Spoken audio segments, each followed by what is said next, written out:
We're going to start with the big news roiling Washington. The House committee investigating the Jeffrey Epstein case releasing a trove of documents yesterday. That includes an explicit drawing and note signed Donald, allegedly sent to Epstein more than 2 decades ago as part of a so-called birthday book to celebrate Epstein's 50th birthday back in 2003.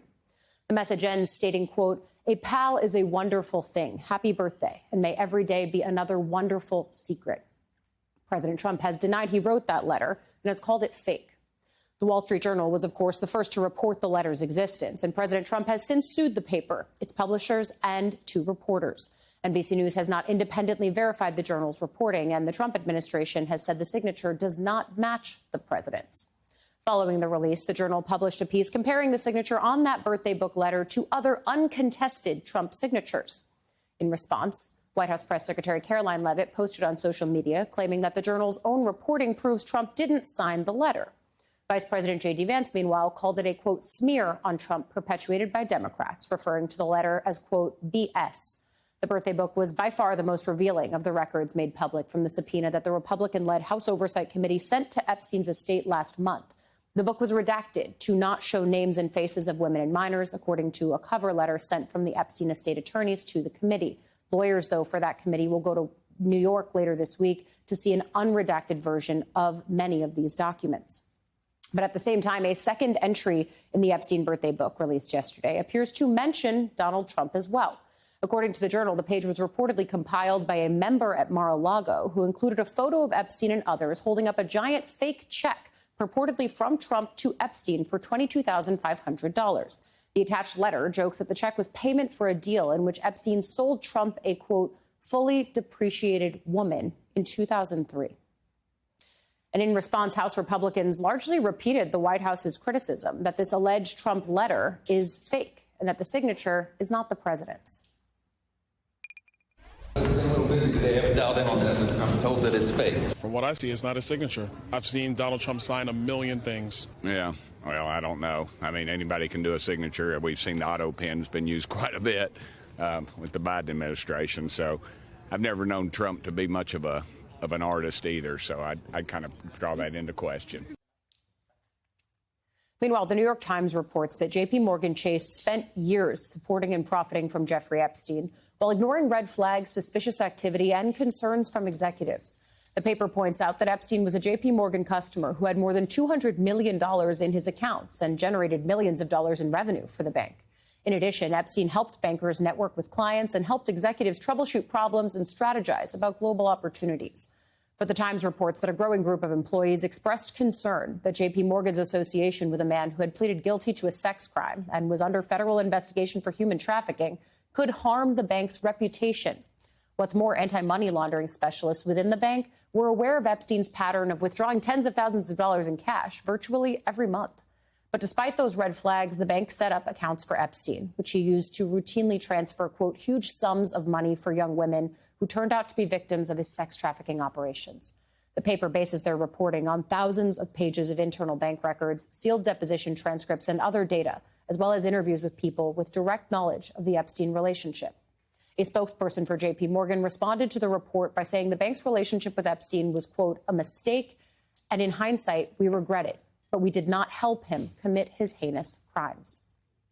Joining us now, MSNBC White House correspondent Laura Barón-López. Laura, let's just dig into the White House's response here, because this is the very letter that the Wall Street Journal initially reported on, that Trump launched a huge lawsuit after. And now the White House is saying, well, it wasn't his. What evidence are they even giving for that? They're not really giving any evidence. It's essentially just denial, and saying that that isn't his signature, despite the fact that many people who have received letters from the president before he was president, whether it's George Conway, a lawyer who's frequently on MSNBC, posted a letter that he received from the president that has his signature. Many people have matched it, essentially saying that this looks like Donald Trump's signature.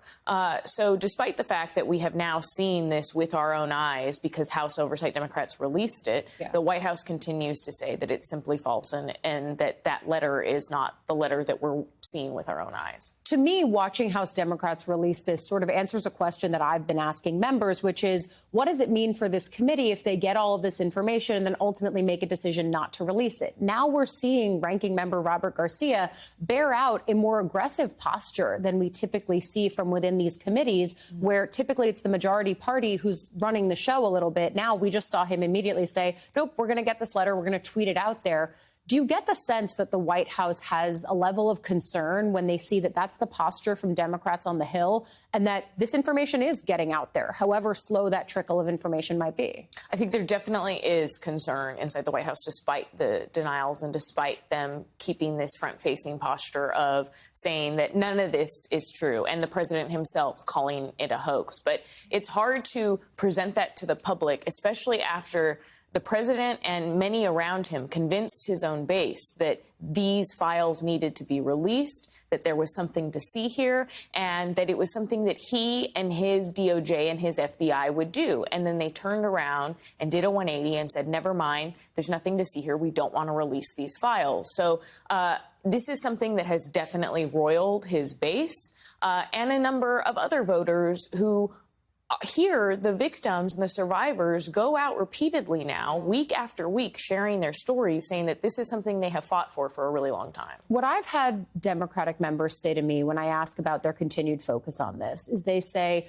this is not the crux of our message, but it is something that, on the one hand, seems to really irk the White House and the president. But on the other hand, also, Democrats hope it allows them to pierce the veil for MAGA supporters that just sort of regularly believe whatever the president says, regardless of how true or untrue it is. Do you think that there is, reality behind that? Do you think that this could pierce the veil for MAGA voters to make them at least question, is this not a president that is truthful all the time? I think we're seeing that here and there when it comes to right-wing media and when it comes to figures that have been very loyal to the president. They are asking questions about why aren't these files released? Why is this something that the White House has gone back on, despite the fact that it was such a massive part of this last presidential campaign and something that those around him promised that they would do, whether it was Kash Patel, whether it was Pam Bondi.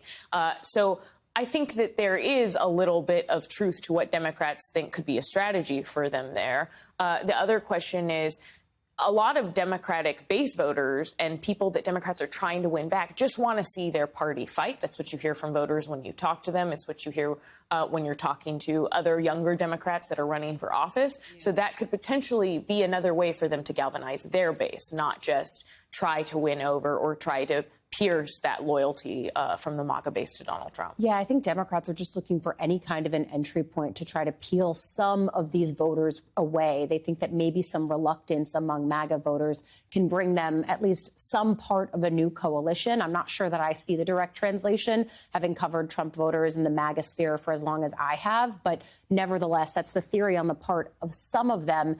Ultimately, where do you think that this goes next? It does sound like the Oversight Committee is going to continue getting some tranches of documents from the Department of Justice. Not really clear what that timeline is, though I've asked. Right. And then at the same time, the Epstein estate released some new information to them, and they'll see redacted documents, at least at a staff level, in New York a little bit later this week, according to sources. But what do you think the White House does next to try to blunt this kind of stuff? Well, there are ways that we know that the president tries to sometimes distract if the headlines are focused on something that he's not necessarily happy with. Yeah. So we see that they are making moves into Chicago, into Boston right now, currently with ICE, but there are questions about whether or not National Guard could soon follow. So the president will at times try to distract when the media and when the public are focused on something that he doesn't want them to be focused on. And I think that'll be his strategy moving forward. When it comes to where this is headed, like you said, Allie, I think that we could very well see a steady trickle of documents potentially being released. Democrats are clearly not going to stop talking about this. And there are some Republicans that are not going to stop talking about this. So where does that discharge petition that Republican Thomas Massie is working with Democrats on, where does it go? They only need a little bit more in order to get it a vote on it. Yeah, and I think that as we're counting signatures on that discharge petition, of course, the magic number is 218. Democrats have several vacancies because of deaths within their caucus. One of those re-elections is actually happening tonight in Virginia. It's an expected seat to go Democrat, which would mean likely one more signature on that petition, less reliance on Republicans, more likelihood that the discharge petition pushes forward. But even we saw Thomas Massie saying, well, I don't want to pay attention too much to the oversight stuff because I'd rather focus on the discharge petition. Some splintering potentially there. We'll leave it there for now. MSNBC's Laura Barone Lopez setting us up for a busy Tuesday.